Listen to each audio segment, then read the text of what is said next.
Hi there.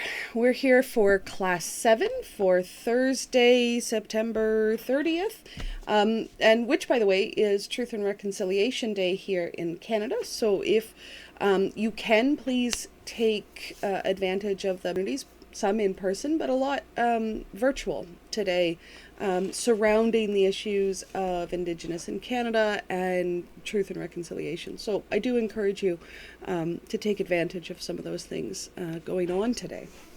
Otherwise, we're here. We're looking at the basic beginnings of Rabbinic Judaism, which we'll also refer to as Talmudic Judaism, but don't worry, we'll talk about those terms today. And we'll also look at some examples of non-Rabbinic Judaisms or non-Talmudic Judaisms, which is sort of one of the basic diversities of Judaism. Oftentimes when people refer to just Judaism, they're referring to Rabbinic Judaism. And many people don't actually realize that there's anything but Rabbinic Judaism, that is, Judaism rooted in the Talmud and administered through the rabbinic and synagogue system. This is not the only form of Judaism. That today, still today, the diversity that we're going to talk about between Rabbinic Judaism and non-Rabbinic Judaisms, that is still ongoing today. And Rabbinic Judaism is not the only form of Judaism. It's something of a fallacy that when people talk about Judaism, they act as if there's only one form of Judaism. Remember, I do encourage you to use the term Judaisms, the plural. Now, we just are finishing up a unit in which we see a lot of diversity in Judaism. In the ancient world, amongst the Israelites, there was a lot of diversity in terms of religious practices, and to some extent where families, different familial practices were probably quite different under the very earliest Israelite religion. And then after the Babylonian exile, where there was an attempt to consolidate Judaism and reduce diversity to focus strictly on the temple as a unifying force, and to get rid of all other places of sacrifice for the Jews. But then this developed into this vast sectarian diversity that we see in the Second Temple period. Now, under Rabbinic Judaism and into the the medieval period, we actually get the most consolidated and unified version of Judaism that we see historically. So the pre-modern period into the Middle Ages and pre-modern is not as diverse as ancient Judaism, and certainly not as diverse today, but there is still diversity in that period. And this is, of course, the Rabbinic and non-Rabbinic Judaisms coexisting at the same time. Of course, in modern period, which we'll look at Unit 3, Judaism has become incredibly diverse and is clearly Judaisms rather than Judaism, a unity from many, if you want to consider it that way. So we will also sort of have a special interest in diversity in this class today and throughout Unit 3. One of the things that we'll be highlighting in future classes is Jewish diversity, because oftentimes Jewish diversity is simply overlooked when people talk about Judaism, but it's important to note. Okay, I'm Holly, or Dr. Pierce, as you prefer. I have office hours today, Thursday, September 30th at 4 here on Zoom. So if you need to talk to me about this unit material, if you need to have some help reviewing or studying for the test, or figuring out how to study for the test, or if you need help on the first unit paper, anything of that nature, come to my office hours or shoot me an email and I will get back to you as soon as I possibly can. Okay, so this week 4, and Thursday is the beginning of our week, which is a little confusing, but you'll get the hang of that. Week 4 starts today for Thursday, and today we look at early Rabbinic Judaism and non-Rabbinic Judaisms, and we do the unit review and a little bit of heads up for the test, which comes in Class 8. So the only synchronous content in this course are the 3 tests. So on October 5th, Tuesday's class, let me make absolutely sure that I have that date correct. Yep, Tuesday, October 5th. You'll notice in one of the old versions of the syllabus, I actually have it written October 6th, which is a Wednesday, but no, it is actually October 5th, which is a Tuesday, Class 8 at 12:30. Your test starts here on my learning space. So do what you can to be there on time.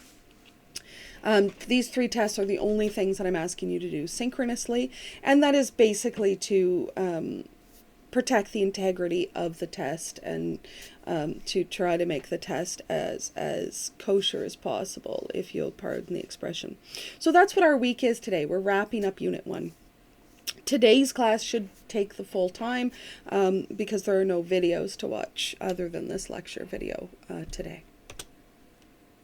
Oh, and by the way, this also means there will be no lecture for Class 8, obviously. I'll post lecture slides for Class 8, and I'll do that today.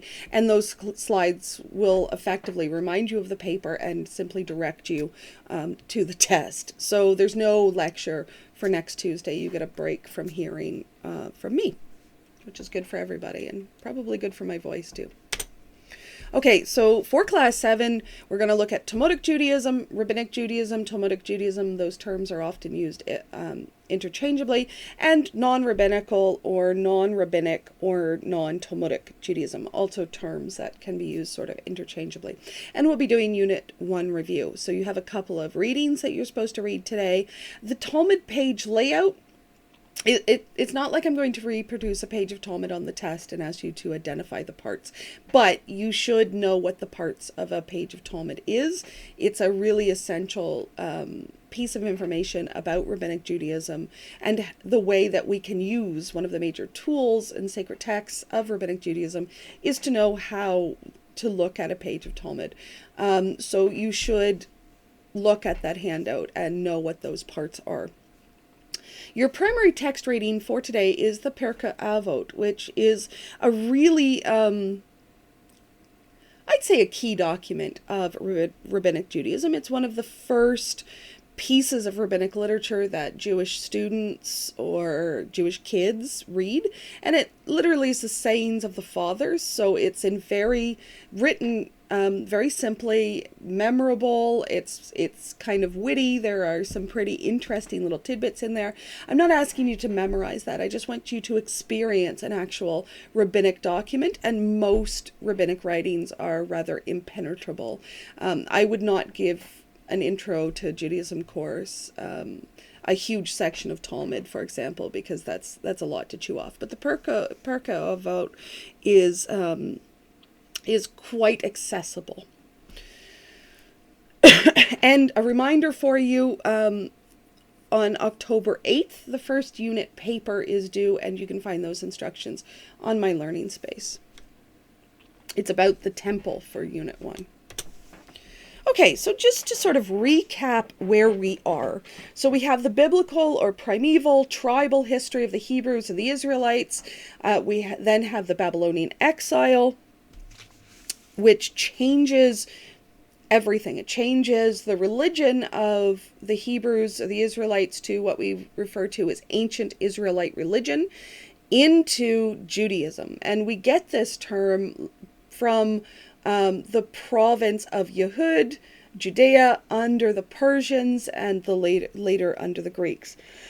And it's not just the name we get from the Yehud. When people came back, when the Jews returned to the land under the Persians, Ezra, Nehemiah, and their generation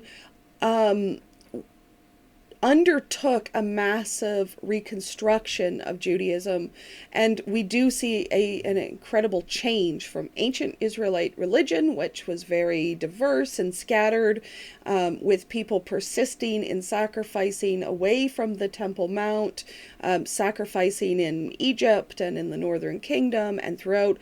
We also see a lot of henotheism in ancient Israelite religion, which is perhaps the worship of one god, but the belief in many. We also see scattered pockets of polytheism in ancient Israelite religion.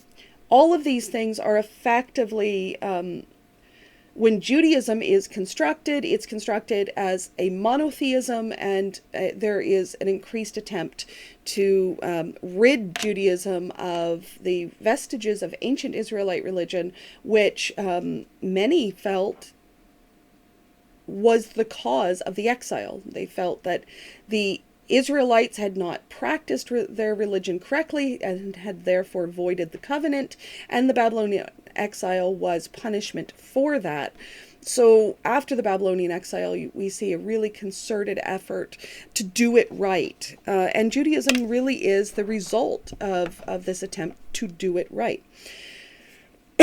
So when we talk about Judaism, we're really talking, and its foundation, yes, its roots are in ancient Israelite religion, but really what we're talking about when we talk about Judaism, we're talking about the religion that rebooted under Ezra and Nehemiah and their generation, and contained the elements of early common Judaism, moving into classical Judaism. And this centered on temple and Torah and Israel, or the community, but it firmed up the law of the Sabbath laws, the kosher laws. There were the use of synagogues, but it was temple focused, and the temple at Jerusalem was the only place people were allowed to sacrifice. And we also see the increase of prayer and recitation as a community. The Bible was forming and largely formed in this time, in sort of the desire to preserve the texts.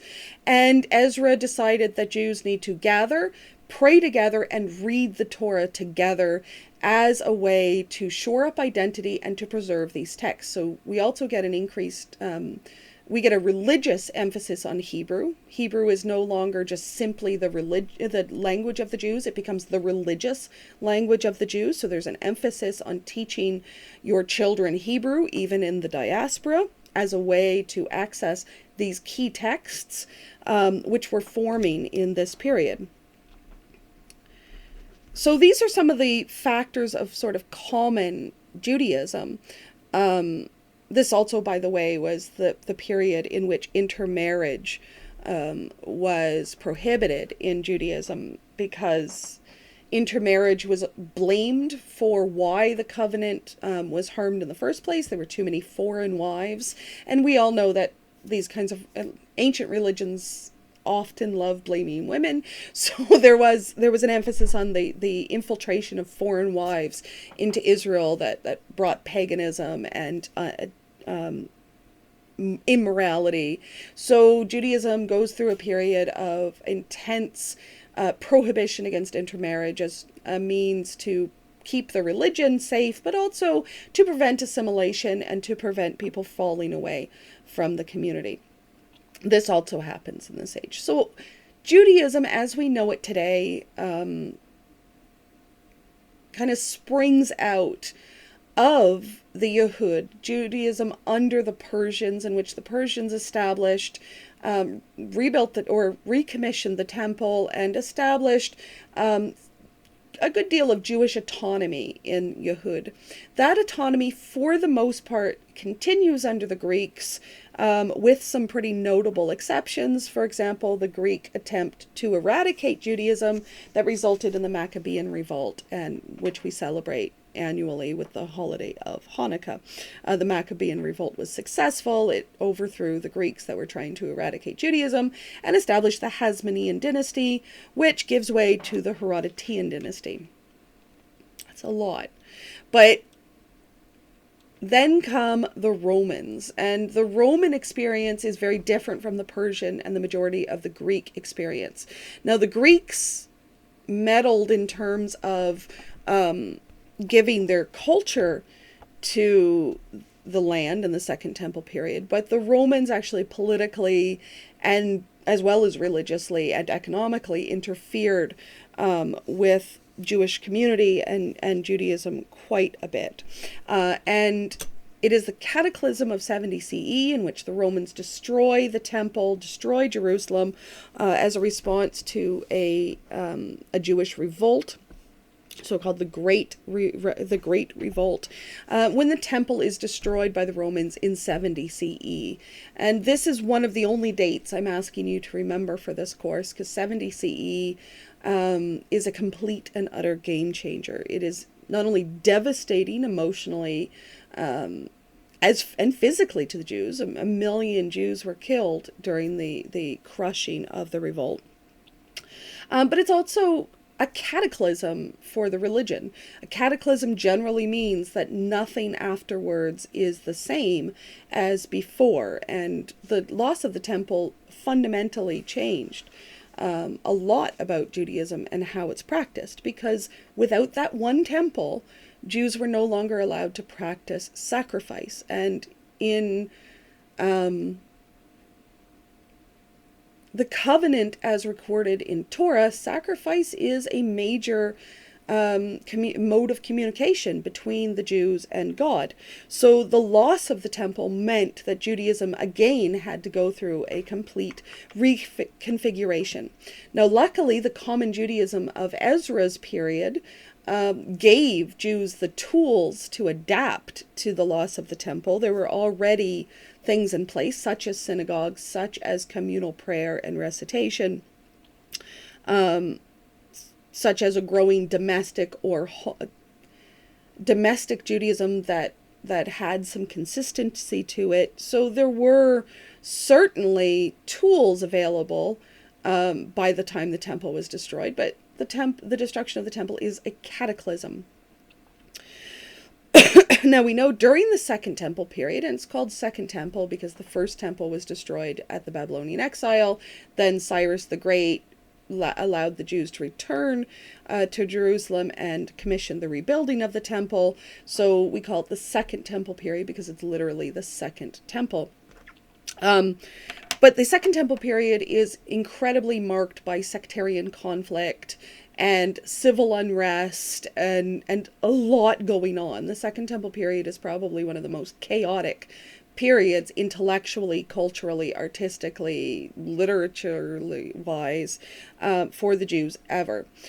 The cataclysm of 70 CE effectively ends a lot of the sects that we talked about in previous classes. The Zealots were effectively destroyed in 73 CE with the massacre at Masada. The Sadducees seem to have faded out of history. Of course, the Sadducees were temple-based. They were the sect emphasizing the priesthood, and many of them were of the priesthood. And with the loss of the temple, the priesthood was in many ways destroyed. The lineage remained, and the tradition of priesthood remained, but the seat of the power of the priests were largely destroyed. So the Sadducees seem to sort of fade out of history. The Essenes, which we believe to be the Qumran community, they sort of fade out of history. Qumran was destroyed at around 73 CE at the same time as Masada by the Romans. As to whether or not that's because they revolted or simply as a preventative measure by the Romans is unclear. But the Essenes, too, seem to sort of fade out of history. Not like many believe. Many have taught that the Essenes simply became Christians. There's no evidence for that. The Essenes were not proto-Christians or anything like that, as they have been described So the Essenes sort of fade from history. Many of these people who survived the massacre, they may have maintained their beliefs, their sectarian beliefs, but they're no longer identifiable as a group.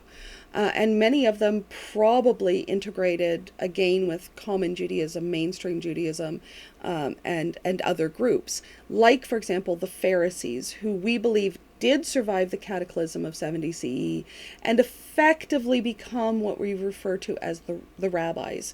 It's not a direct correlation. The Pharisees and the rabbis are somewhat different, and it's pretty certain that rabbinical Judaism absorbed people from other sects as well as a lot of mainstream Jews of the Second Temple period who didn't identify with a sect at all, sort of the common people.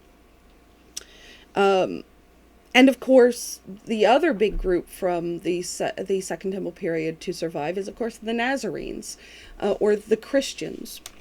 So Christianity is not a huge focus for this course, but it does come up because Christians and Jews are sibling religions. So we have a lot in common, and our history intersects quite dramatically. So Christianity began as a Second Temple Jewish sect. It started as a movement to reform Judaism, and Jesus is quite clear in the records that he meant to reform Judaism, not begin it a new religion. When this didn't happen, Christianity slowly, over the space of 100 or 200 years, sort of separated from Judaism to become its own religion. So there are lots of characteristics of early Christianity, and indeed later Christianity, that highlight or reflect a lot of the trends of the Second Temple period. It was a messianic movement, so we know that messianic movements were really numerous and popular in the Second Temple period, and also just shortly after the Second Temple period. There is apocalyptic elements, this eschatological belief in secret knowledge about the end times, and that the group possesses secret knowledge about the end times, a belief that there would be a war to end all wars. Now, we know, of course, that they had a lot of afterlife beliefs. So this also was a trend growing in the Second Temple period. They did produce texts, which is also pretty consistent with the Second Temple period, that Second Temple sects were highly productive. It was a period of a lot of literature production. Now, the texts that Christians use the Hebrew scriptures, which they, of course, refer to as the Old Testament, which I've asked you not to do in this course, except possibly with reference to the Christians, because Christians call the Hebrew scriptures the Old Testament. Some forms of Christianity have some books of the Apocrypha, and, of course, the New Testament, which is the core of the Christian Bible. These texts were actually created quite a bit later, like Matthew is from 80 CE, so it was created technically after the Second Temple period, but it's incredibly likely that there were Christian texts that predate the New Testament. It's very, very likely. So Christianity began in Roman Palestine, emphasis in Jerusalem and in the Galilee and Nazareth. That's one of the reasons why they were called Nazarenes early on. And it spread out from there, largely through synagogue systems. So Christian missionaries, even though they didn't identify themselves necessarily as Christians at the time, many of them were Jews who embraced Jesus, would travel through the synagogue system and teach Christianity. They were not met by enthusiasm by many Jews, although many Jews did go on to embrace their teachings. In the New Testament, there's the highlighted role of the priests possibly the Sadducees, and the Pharisees as being sort of the adversaries of Christianity. This reflects sort of the sectarian polemics of the time and competition, essentially. They had competing views, particularly surrounding whether or not Jesus was the Messiah. Christians believed Jesus was the Messiah. They identified him as the Messiah, and other Jews did not agree with this identification, and that's why Jews are not Christians today. Otherwise, Christianity had actually a lot in common with the Pharisees, and there are definite parallels to how Jesus taught the law and how the Pharisees taught the law. Both of them believed that in order to keep the law, you had to build fences around the law, which is you had to, if the Bible said thou shalt not kill, then you needed to take that a step further and say you will not get angry. The Pharisees and Christians both did that. It's not just about the letter of the law, it's about cultivating ethics and morals that will protect the law so you don't even get close to breaking the law.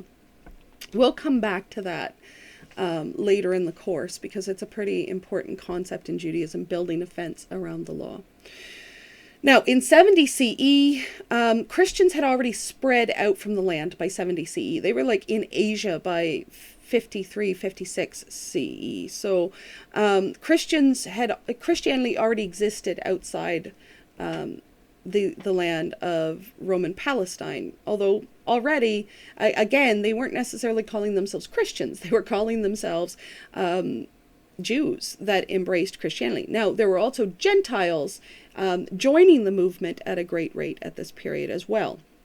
So in 70 CE, when the temple is destroyed, this is a sign for many Christians that Judaism was dead, that God had rejected Judaism because Judaism had rejected Christianity. So this was viewed as a sign, particularly not necessarily at 70 CE, but in later early Christian writings, the destruction of the temple is seen as a sign that the new covenant of Jesus was the new covenant, and that the covenant of Israel had been voided.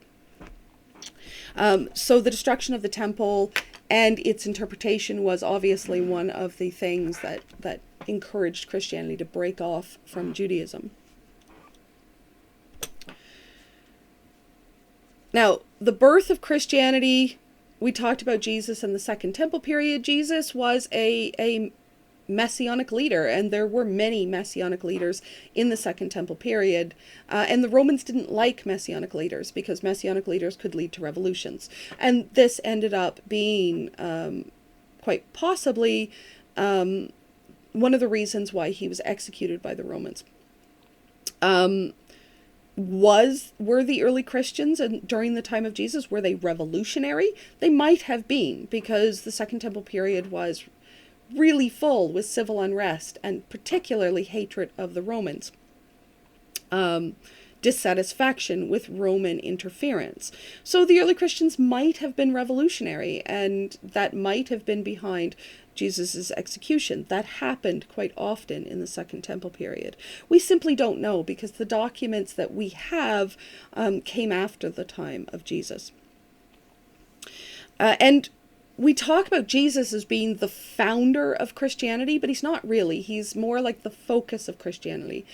In many ways, the true founder of Christianity is actually Paul, who was himself originally a Jew. He changed his name from Saul to Paul after a conversionary experience in which he embraced Christianity and rejected Pharisaic Judaism.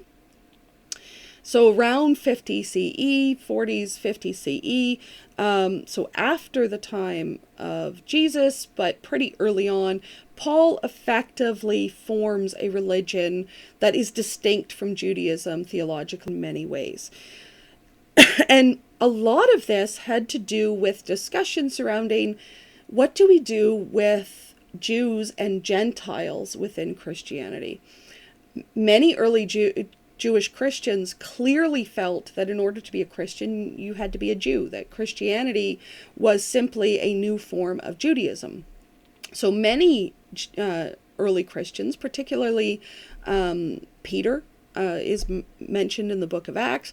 They felt that in order to become a Christian, you had to become a Jew. So this would also mean circumcision. It would mean keeping the Sabbath laws and the kosher laws. And any Gentile who wanted to become a Christian would be welcomed as long as they converted to Judaism in order to do so.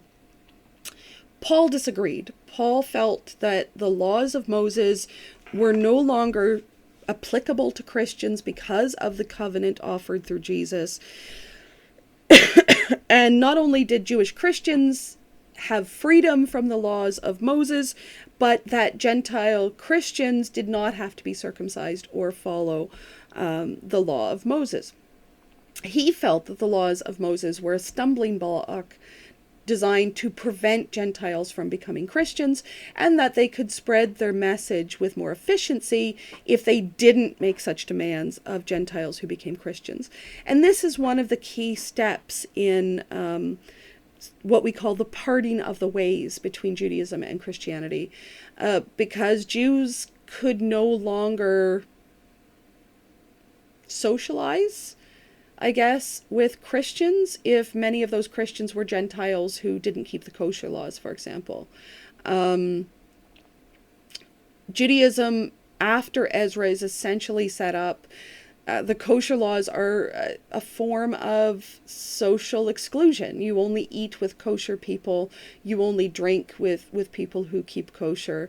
And it became increasingly difficult for Jews who practiced the laws to associate with Christian Gentiles who did not. So it was almost inevitable at that point that Christianity would become its own religion, because the Jews, after having the history of the Babylonian exile, were not going to give up the law of Moses. This would have been it's akin to self-annihilation, to risk angering God by giving up the covenant, the laws of the covenant.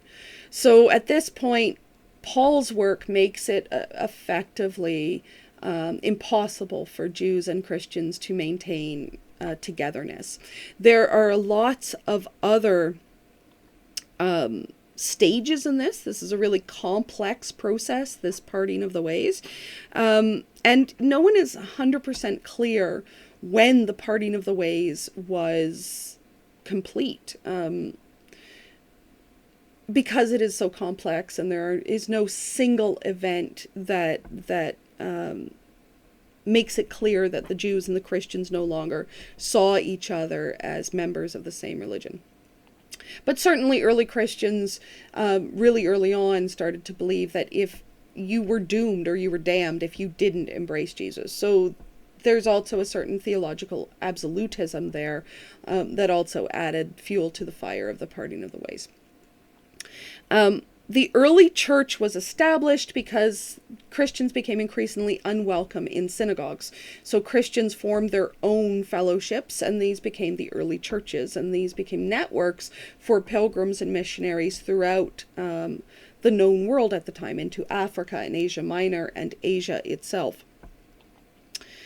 As they became banned from the synagogues around 90 CE, although this is kind of disputed, because Jewish Christians actually continued on for centuries after 90 CE. So clearly not everyone who was a Christian was banned from synagogues, but certainly those who didn't keep kosher and who kept a different Sabbath, they would no longer be able to worship in a synagogue. And we know that the early church increasingly started to change their liturgical calendar, which is a big deal. Within Judaism, the calendar tells you effectively how to maintain a relationship with God. So maintaining a different calendar becomes a significant issue.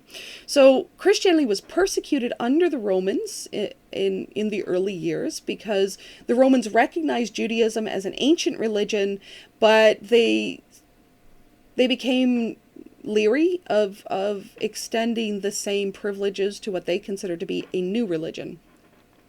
So the Christians were persecuted, oddly enough, as atheists because they denied the Roman pantheon. But in 337, Christianity became sort of a main religion of the Roman Empire, and later it became the main religion of the Roman Empire under the Emperor Constantine, who converted on his deathbed in 337. He was dabbling in Christianity before then, but he converted in 337. And of course, within the Roman framework, whatever the religion of the emperor is the official religion of the empire, essentially.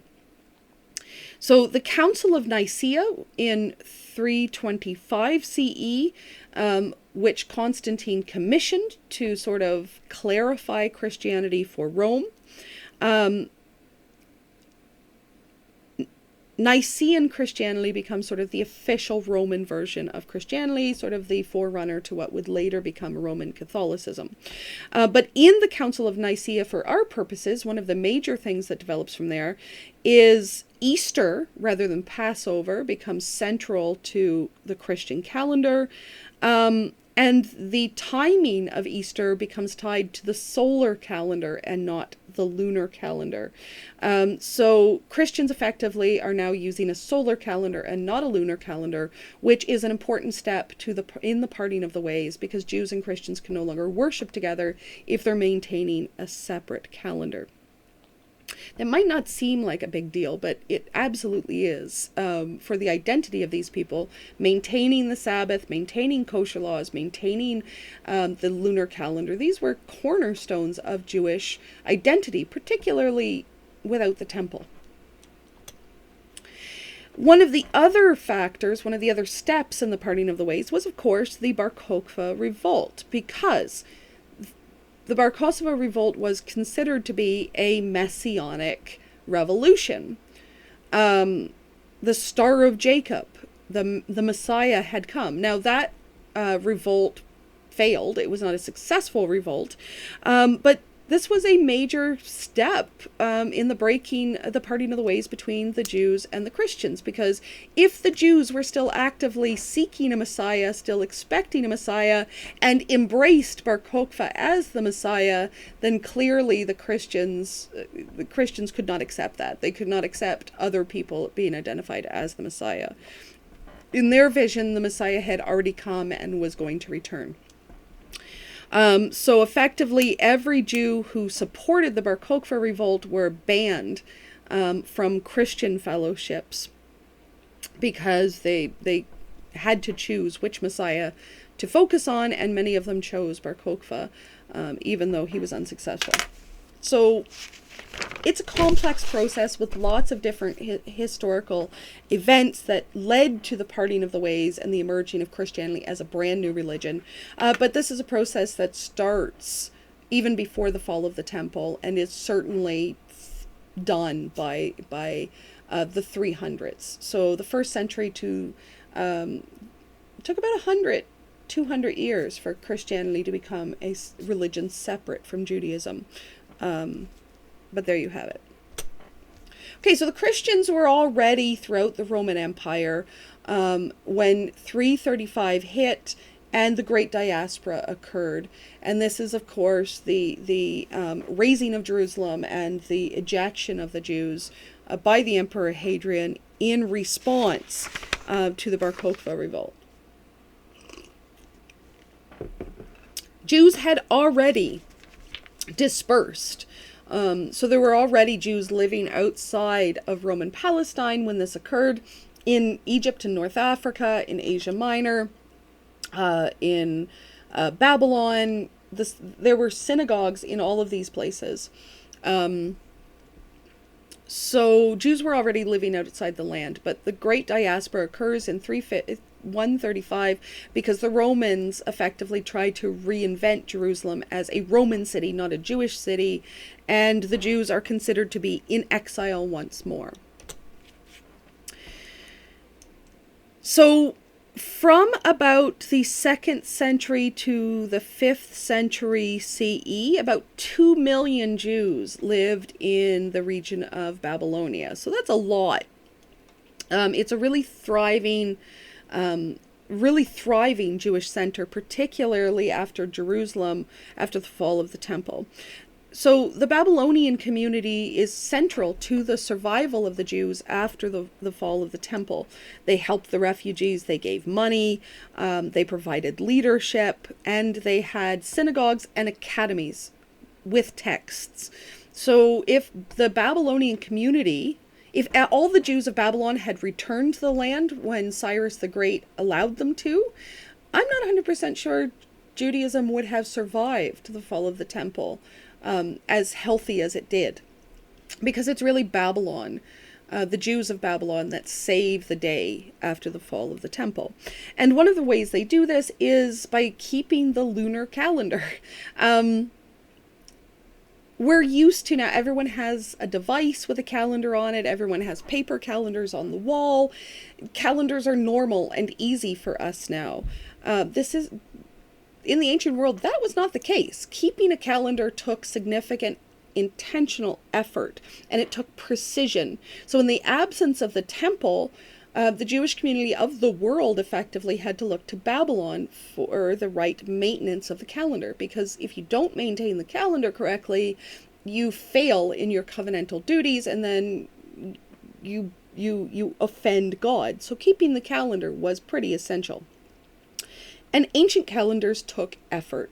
Now, the Babylonians, not the Babylonian Jews, but the Babylonians were the originators of the lunar calendar, and they were calendar experts in the ancient world at this time. Like the way we think of, the Swiss with clocks, that's how the Babylonians were with calendars. So the Jewish Babylonian community was really well placed to become the keepers of the calendar.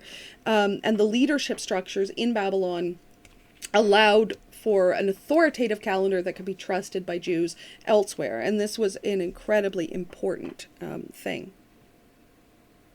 Okay, so it is out of Babylon, as well as places in Roman Palestine, like Yavna, where Ben Zakkai ended up.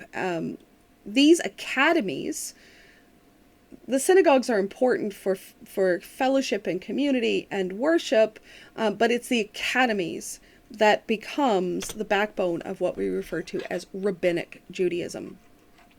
Rabbinic Judaism seems to have had at its core Pharisaic Judaism and the practices of the legal experts of the temple, but it is also something completely new. It is innovative. It still emphasized God. It still emphasized Torah, the memory of temple, and certainly the covenant, but Torah becomes central in the triad, and Israel, with emphasis on the community, not necessarily the land. So God, Torah, temple, covenant, and Israel are all still present. So Rabbinic Judaism definitely is a continuity with earlier Judaism, but it is also itself quite innovative. We see from the Pirkei Avot basically a mission statement of Rabbinic Judaism. Be cautious in judgment, establish many pupils, and make a safety fence around the Torah. So judge wisely. Take your time to consider the laws carefully. Teach, make many pupils.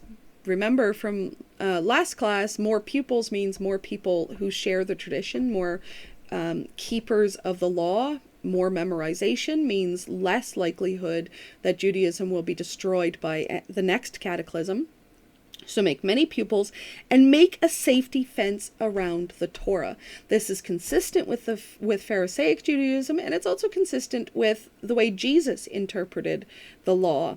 And what this means is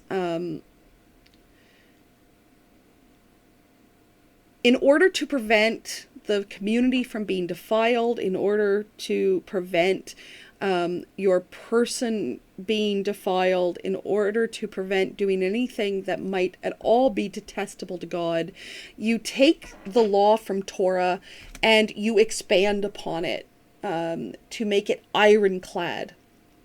So it's a sign of devotion to take every law and then take one step further to protect the law. We'll look at some examples today. And the reconfiguration of Judaism, as the Pirkei Avot says, the world stands on three things: Torah, the service of God, and deeds of loving kindness. So Torah, or the law, the service or devotion to God, and deeds of loving kindness becomes central to Judaism, rabbinic Judaism, and effectively replaces the temple. So it allows Judaism to survive. It allows for the continuation of Judaism. Now, so the timeline of Rabbinic Judaism, within Rabbinic Judaism, it views itself as Judaism. It just views itself as having its origins way back right in the oral law of Moses, which, remember, they believe that when Moses was given the written Torah, he was also given oral Torah, and there is a dual Torah understanding within Rabbinic Judaism, which is one of the marking characteristics of Rabbinic Judaism, is the belief in the dual Torah. Now, for traditional Rabbinic Jews, this is not dual Torah, but just simply Torah, that oral Torah and written Torah are all Torah. But the belief in the oral Torah is one of the things that marks Rabbinic Judaism as different, and it is certainly one of the things that aligns it with Pharisaic Judaism, because it's pretty clear that Pharisaic Judaism also believed in the oral Torah. So within the timeline of Rabbinic Judaism, Moses received the oral Torah, he recorded the written Torah, and he received the oral Torah, and then he passed oral Torah on down to Joshua and the judges and the leaders who carried it right up into Ezra and the Great Assembly that received the oral Torah, and then passed it on to the Sanhedrin, who then passed it on to the rabbis. So that's where they view their roots, their beginnings to be. And in the 6th century BC, the reforms of Ezra and the Great Assembly, the consolidation of the Bible, and all of those elements of common Judaism that I've already spoken about, and the emphasis on Hebrew as a medium of education. So in the 3rd century BCE to the 70 CE, in the Second Temple period, the rise of the sages, the rise of legal experts alongside the priests, and the flourishing of synagogues around Roman Palestine and outside of Roman Palestine becomes the structure in which Rabbinic Judaism grows and flourishes.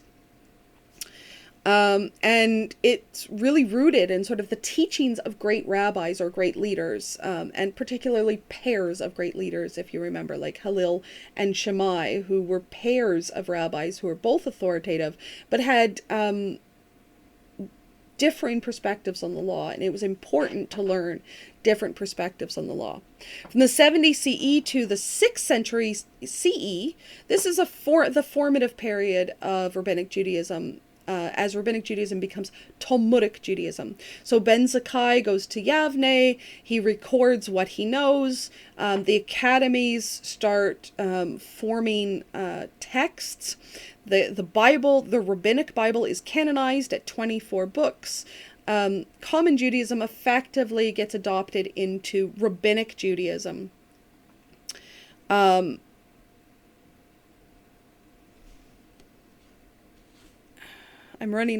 getting low on time here, so I'm trying to pick the details that is necessary.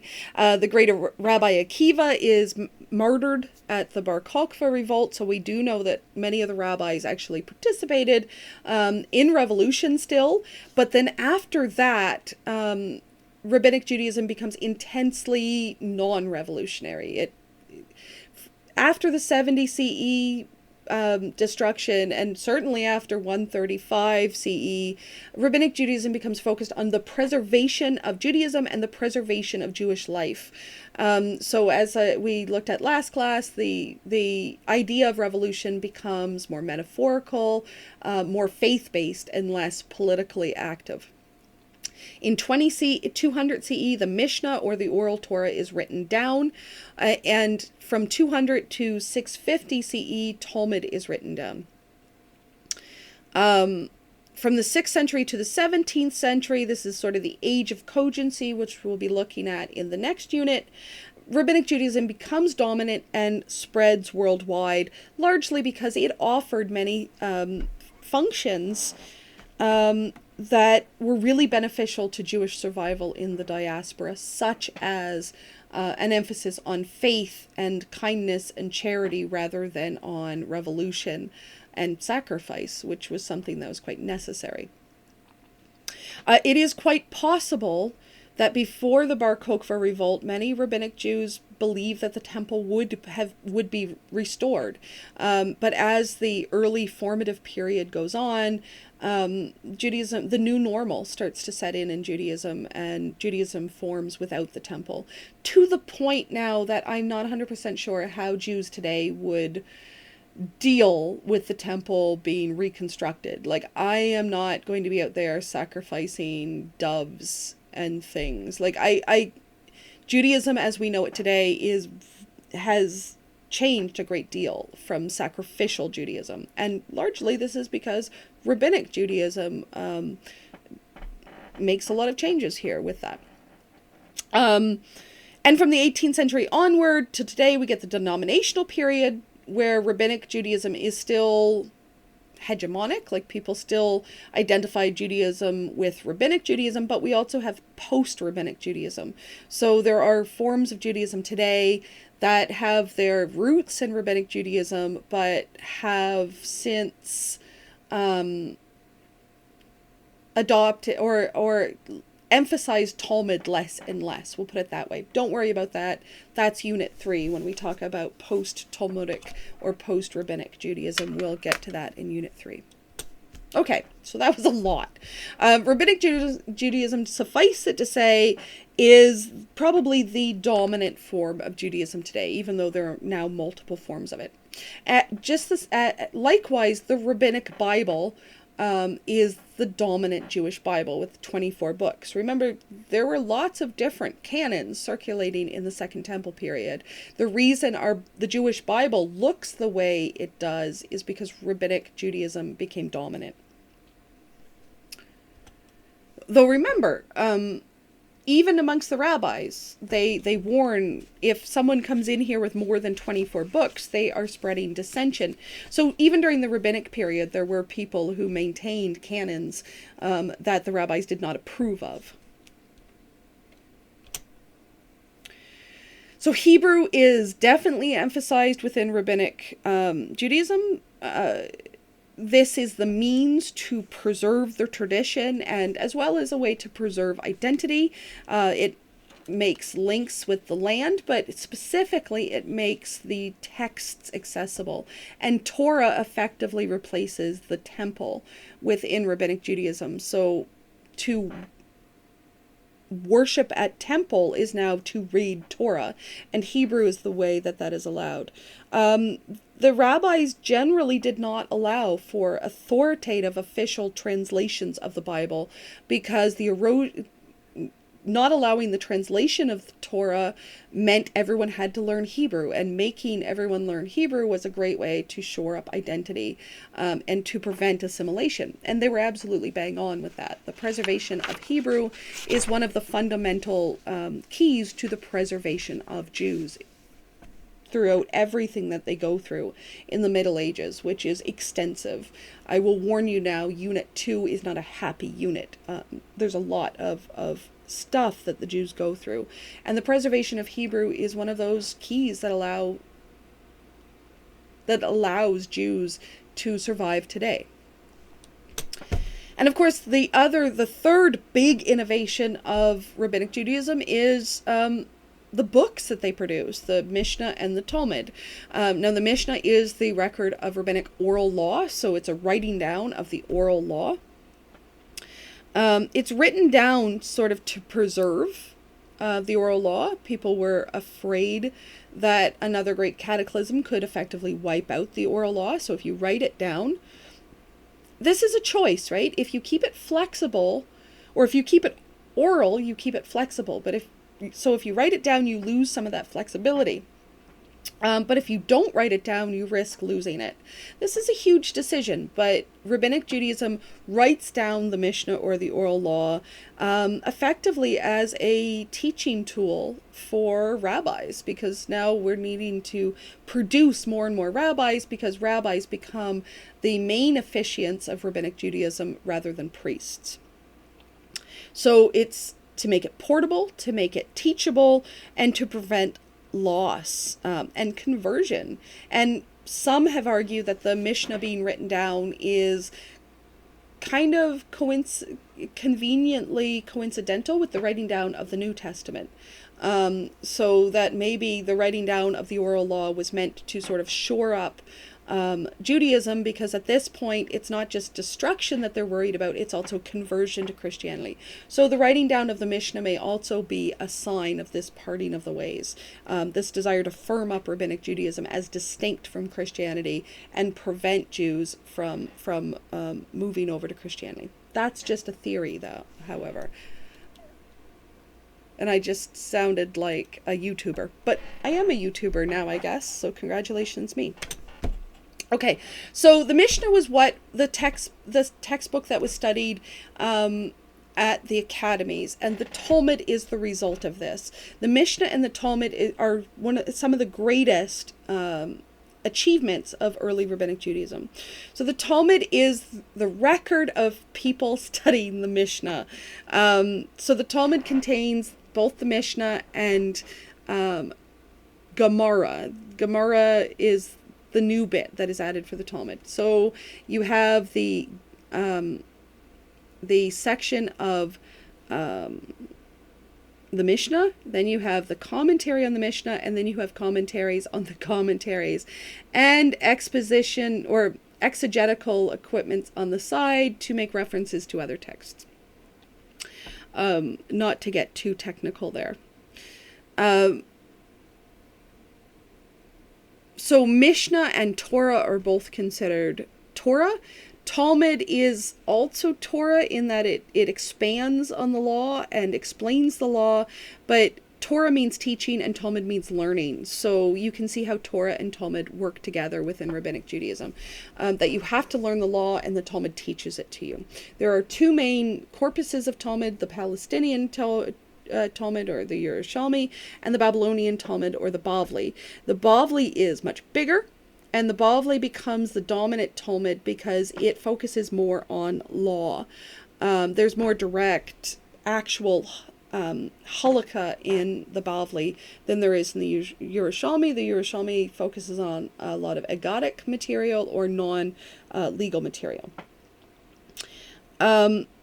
And with the Talmud, Rabbinic Judaism, the early rabbis effectively create a halakhic culture, which means a culture of walking in the way of Torah. And this is essentially mainstream Judaism today. Halakhic culture means expansions on the law via legal experts, the rabbinic process. And it means that the law becomes elastic and doable for living Jews who are alive 2,000 years after the Bible was written, or at least canonized. So this is different from just literally following all of the laws of Torah. This allows the law of Torah to sort of breathe. This is what we mean by halakhic culture, a culture that's engaged with walking in the way of Torah, but not necessarily following every single law exactly as it was written down in, 6000 BCE.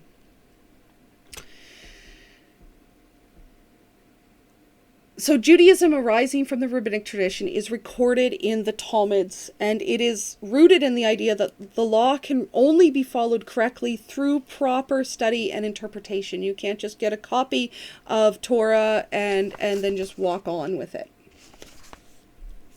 Someone has to explain it to you, and experts in the law and teachers have to preserve it. Okay, the other major innovation of Rabbinic Judaism is to provide a very satisfying answer to what do we do now that we could no longer sacrifice animals and materials at the temple. And this is, of course, the sacrifice of the tongue, prayer, recitation, devotion at synagogue replace the sacrifice. So things like the Shema, daily prayers, the 3 daily prayers, are sent up as offerings, effectively replacing the sacrifices that took place at the temple. Life without the temple is now one of ethics. Ethical monotheism was an innovation in early Judaism after the Babylonian exile. That is, that there is only one God, and that God is good.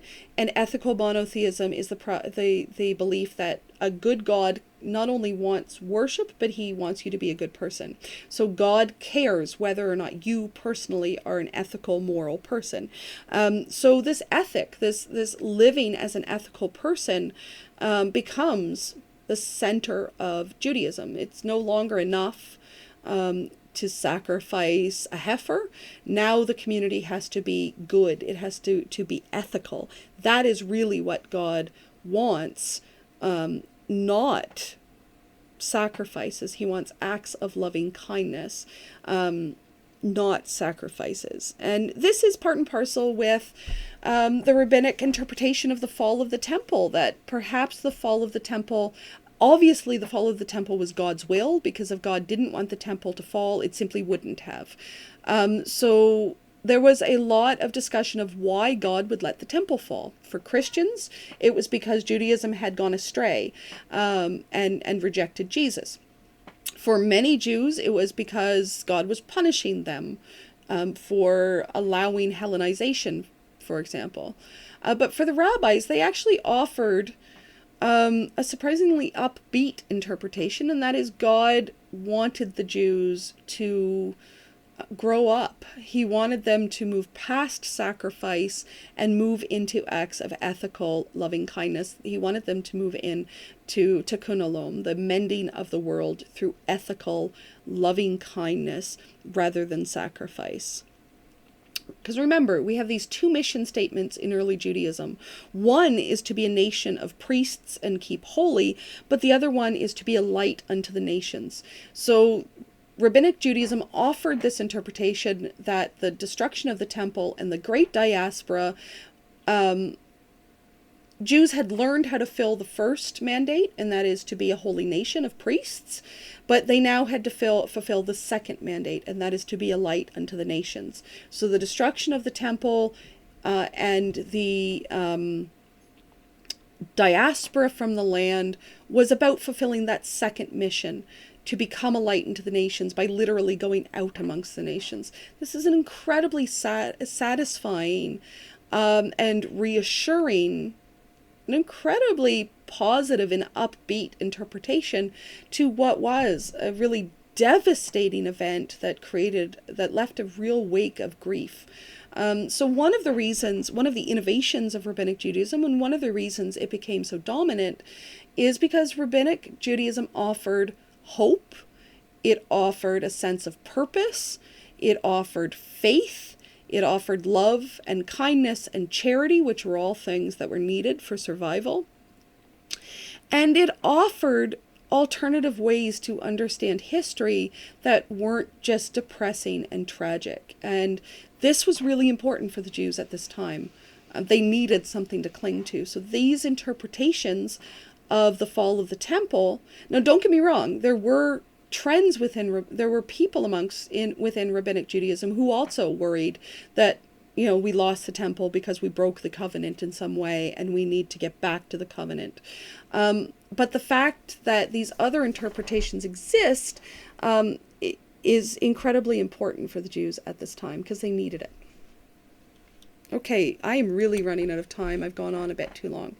So effectively, the classical era ends with the mainstreaming of Christianity into the Roman Empire, and the change from Temple Judaism into Rabbinic Judaism and other forms of Judaism.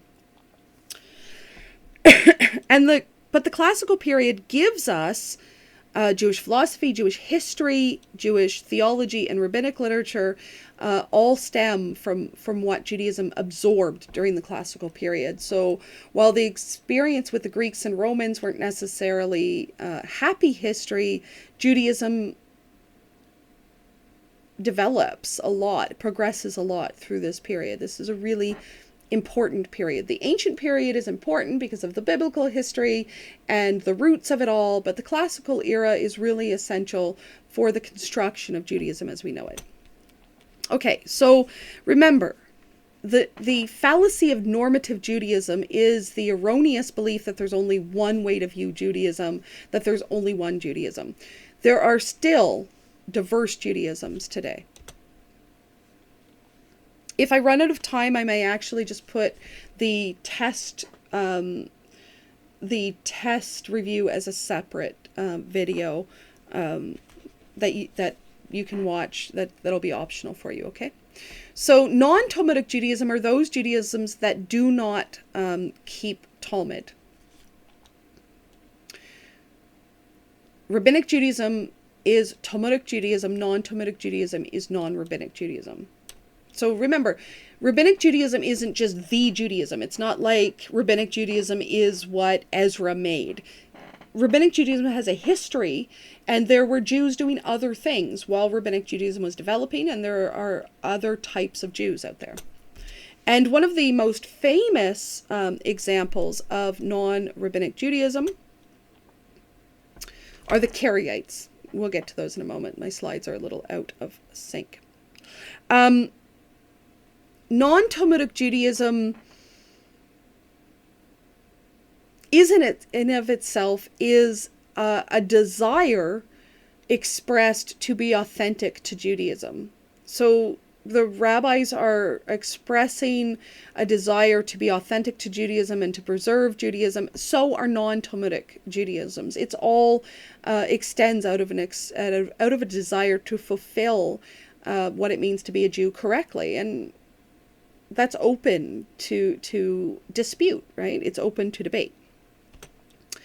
So one of the oldest forms of non-Talmudic Judaism, which is problematic because most people don't consider the Samaritans Jews, because the split happened so long ago. But the Samaritans were the followers of very old pre-Judaism Israelite religion. So Samara was the capital of the northern kingdom. That's where the name comes from.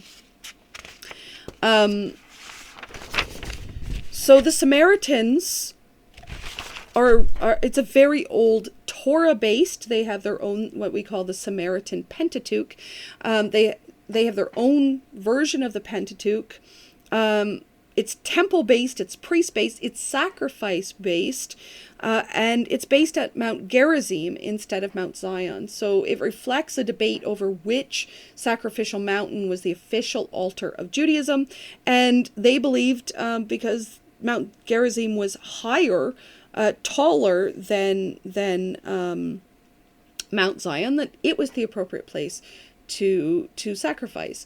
So in the Second Temple period, by the Second Temple period, Samaritans were no longer considered Jews because they didn't sacrifice at the right temple.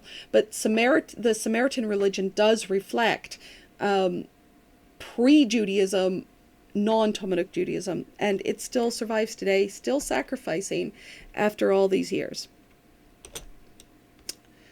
And that's Mount Gerizim and some of the scenes of sacrifice. It's really interesting to see Samaritan rituals because they do reflect a very Torah-based ritual system. The most famous form of non-Talmudic Judaism, probably the best example, are Karaite Jews.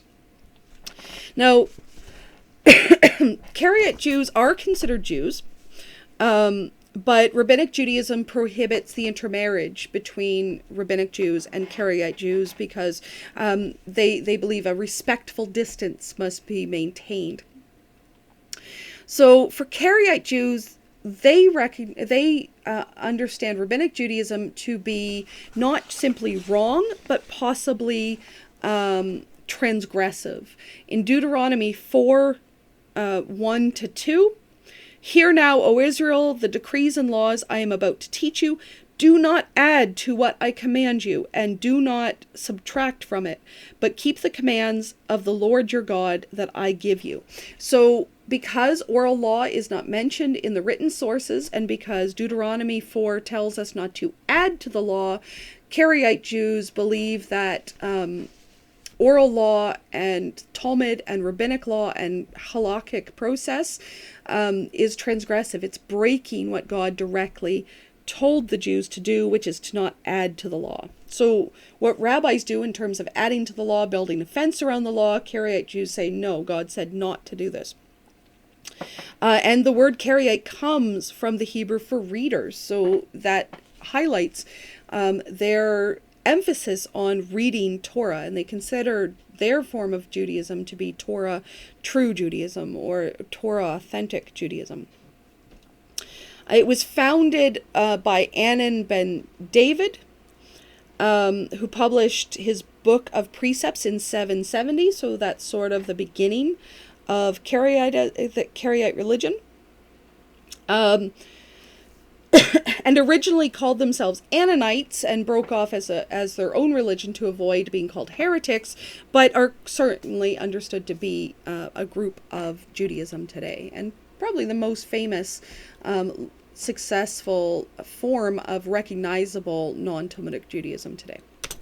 And the other one is, of course, Beta Israel. These are the Jews of Ethiopia. You may have the term Falasha in your head. Falasha Jews means strangers. This is often understood to be an offensive term. Beta Israel is the term that they prefer for themselves. Falasha means strangers. So to call fellow Jews strangers is not appropriate. So I use the term Beta Israel here. Ethiopian Jewish communities are incredibly old, and they are, before the encounter with Rabbinic Judaism, Beta Israel had what we call the Octateuch, or the Ethiopian Octateuch, which is the 5 books of Moses, the book of Joshua, the book of Judges, and the book of Ruth. So they had their own, they had Torah, and they had their own Bible, their holy scriptures. And their version of Judaism was Torah Judaism. You'll hear hesitancy here because the Ethiopian Jewish communities predate the Babylonian exile. So it's a very old communities in Ethiopia. So it certainly predates Rabbinic Judaism. But when Ethiopian Jews migrated to Israel, they were made to convert to Rabbinic Judaism. So many Ethiopian Jews are Rabbinic Jews, but Ethiopian Judaism, as it was, its original tradition, was not Rabbinic. So it's a complicated example, but I think it still counts, because there still remains Ethiopian Jews who have not converted to Rabbinic Judaism. We'll talk a lot more about the Jews of Africa in subsequent units. But this is not an unsubstantial number. This was a pretty powerful community, a very old, authentic community with very deep roots. And today, as a result of the global diaspora, Judaism is incredibly diverse, both in terms of ethnicity and individual family cultures, as well as forms of Judaism. And this is really important to remember as we carry on, because in Unit 2, it may sometimes seem like there's only one form of Judaism, but remember, these non-rabbinic forms of Judaism exist well throughout the Middle Ages and into today. So keep this in mind. Rabbinic Judaism is not the only form of Judaism, even if it's the dominant form of Judaism today.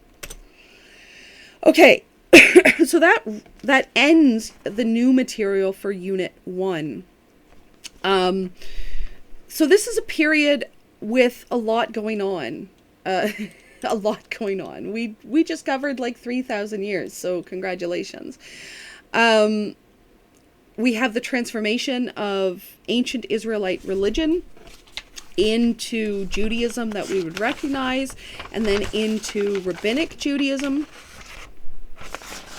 We have the formation of Jewish monotheism out of henotheism, and we have the change from Judaism being a tribal religion, the ancient Israelite tribal religion, or the Hebrew tribal religion, into a world religion that is open to the world and open to other influences. The definition of God and the covenant changes somewhat over this period. But we see the solidification of the idea of God and the covenant within traditional Rabbinic Judaism from the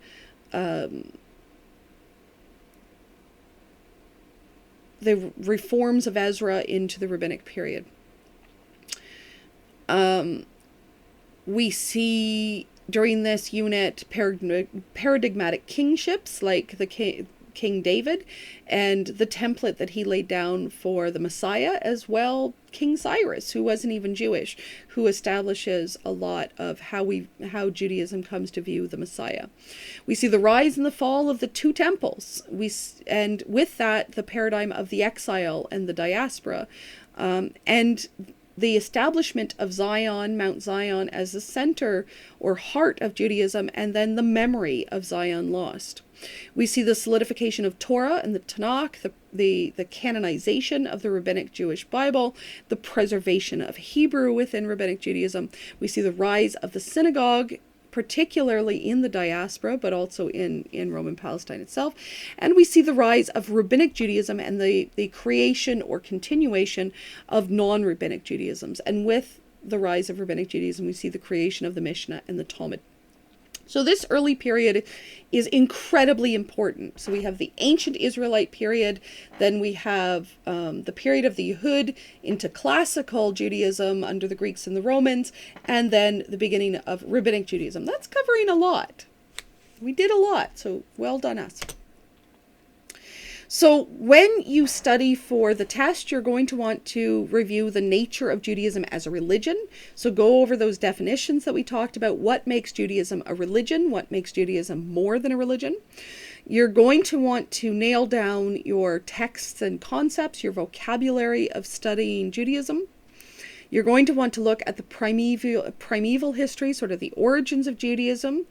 You're going to want to look at both temples and what makes them distinct from one another, what made the temple important within Judaism. You're going to want to look at classical Judaism, so the implications of the Greeks and the Romans, the history coming out of that, the politics and sectarian disputes that come out of that. You're going to want to look at early Rabbinic Judaism, and you're going to want to remember that there is also diversity in early Judaism that we've talked about today. Okay, so your test will be 75 multiple choice questions. I have a pool of about 150 questions, so you'll be given 75 of them at random. You will have 80 minutes to write this test. Now, I need you to use Lockdown Browser, so you won't be able to open other websites, or you won't be able to navigate away from the test during the test. But you will not be asked to use a webcam at this test. So it's really, I'm asking you on the honor system, do not cheat, don't use extra electronics, don't use any aids, it's not an open book test, use your memory, and don't work with other people or communicate with other people during the test. So this test covers the entirety of Unit 1, classes 1 to 7, including today, inclusive. So that includes lectures, all the required AV, and the required readings, including the primary text readings. So the primary text readings are not going to be as simple for you to study as the required academic readings. You probably know how to study academic readings, right? Get the thesis down, pick out all of the useful examples and vocabulary from those readings, and you can make notes on it. The primary text readings are different. They're meant to add flavor to the course, so you're not going to want to memorize the primary text readings. You are instead going to want to experience the primary text readings and get a sense for the worldviews of the period from the example literature. Do the required readings, do the primary text readings before the test, review the lectures and all of the AV that I have given you. Review the lecture slides and review your notes. That's how I would suggest you study for this test. Obviously, it's a multiple choice test, so you're going to want to pay attention to vocabulary glossary type terms. So I would almost suggest that you start by making a glossary from your notes, or a collection or a file, perhaps a document of important terms. That might be a good way to go. If you're missing anything from your notes, if you're reading it and you see a word but no definition and you don't remember what that word meant, just email me and I'll clarify anything that you might be missing from your notes. Or you can rewatch the lectures, because that's actually one of the good things about this whole remote learning situation. Okay, a reminder, your Unit 1 paper is due on October 8th. So this is part of the Unit 1 assessment. So the test and the unit paper go together. Normally the test and the paper would be combined, as in a multiple choice test and essay questions.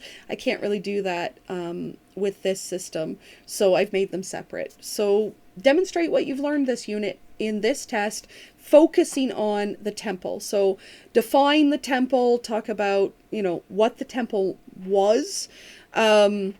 Second, consider a few of its meanings. So not just its religious meaning, don't just talk about its ritual function.